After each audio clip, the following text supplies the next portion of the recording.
ओम श्री गणेशाय नमः।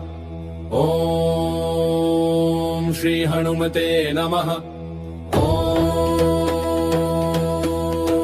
पंचमुखी हनुमते नमः। पंचवक्त्रं महाभीमं त्रिनेत्रं च महाबलं सिंहिका गर्भसंभूतं हनुमन्तं नमाम्यहम्। ओम हम हनुमते रक्ष रक्ष सर्वतो माम्। ओम हम हनुमते रक्ष रक्ष सर्वतो माम्। ओम पूर्वे हनुमान् कपिमुखधारी रक्षतु माम्। दक्षिणे नारसिंह वपुर्मान् सदा पातु। पश्चिमे गरुडरूपवान् रक्षतु।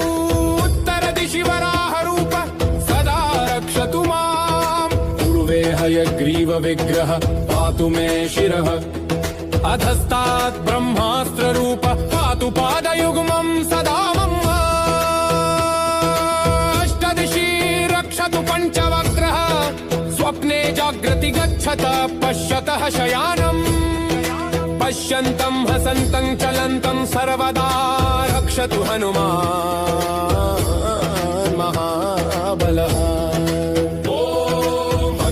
सुताय महाबलाय रामदूताय नमः। ओम किलकिलाय वीराय विक्रांताय नमो नमः।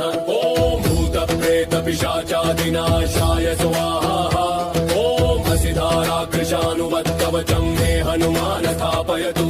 रामभक्ताय रामदूताय हनुमते नमः। सर्वशत्रुनिवारणाय कवचं पठेत्। रक्षां कुरु महाबाहो त्राहि त्राहि नमोऽस्तु ते।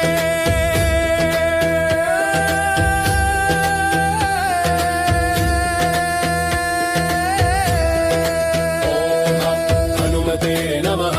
ओम हम हनुमते नमः। ओम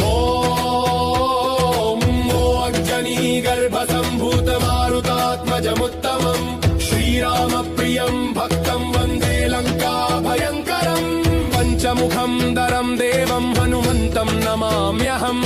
पूर्वं तु वानरं वक्त्रं कोटिसूर्यसम्प्रभम्।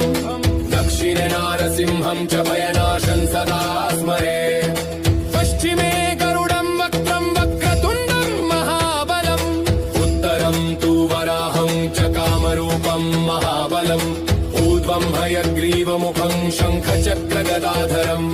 एवं पंचमुखं रूपं हनुमन्तं महाबलं। यो स्मरेत् प्रातरुत्थाय सर्वशत्रुभयं हरे।